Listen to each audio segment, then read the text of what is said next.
প্রিয় দর্শকবৃন্দ, সবাইকে শুভেচ্ছা ও অভিনন্দন। আজকে একটি বিশেষ ভিডিও তৈরি করার জন্য আপনাদের সামনে উপস্থিত হলাম। সেটা হচ্ছে যে আমাদের দেশে দেখবেন যে মানুষের যে হিংসা, এই হিংসা এমন পর্যায়ে পৌঁছে গেছে যে যেখানে আপনার কোনো উপকারই নেই, সেখানেও সে হিংসা তৈরি করে এবং অন্যের ক্ষতি করার জন্য চেষ্টা করে। এখানে একটি বাণী লেখা রয়েছে, কাউকে উড়তে দেখে তার ডানা কাটার চিন্তা বাদ দিয়ে নিজেও উড়তে শিখুন। দেখবেন পৃথিবীটা অনেক সুন্দর। আসলে এই কথাটির অত্যন্ত গুরুত্ব রয়েছে। দেখেন, যদি আপনি অবশ্যই আমরা একটি পরিবারের অংশ এবং প্রত্যেকটি পরিবারেই আমাদের কিন্তু আত্মীয়তার জন্য, বিবাহ বন্ধনের জন্য আমাদের কিন্তু অন্য পরিবারের উপর নির্ভর করতে হয়।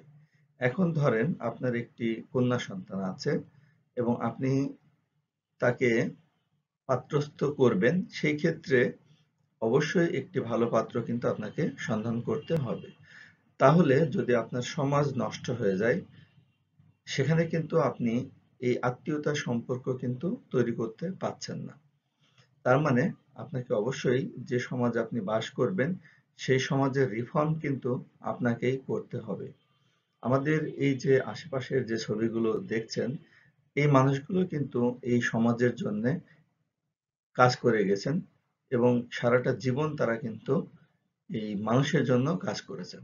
আপনাকেও কিন্তু মানুষের জন্য কাজ করতে হবে। যদি আপনি মানুষের জন্য কাজ করতে না পারেন, তাতে কোনো সমস্যা নেই। যদি আপনি হিংসা করা ছেড়ে দেন, অন্যকে উড়তে দেখে আপনার নিজেও যদি আপনার ওড়ার স্বাদ হয় বা আপনি তার মতো বা তার থেকেও ভালো কিছু যদি আপনি করতে চান, তাহলে অবশ্যই আপনি করতে পারবেন।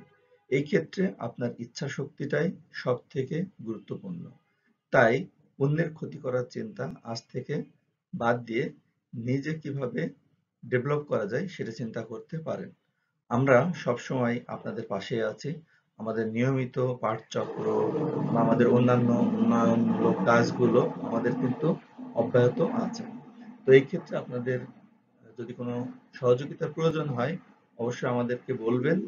আমরা সার্বিক সহযোগিতা করব এবং একসাথে হয়ে এই সমাজ, রাষ্ট্র, দেশের জন্য, পৃথিবীর জন্য আমরা কাজ করতে চাই।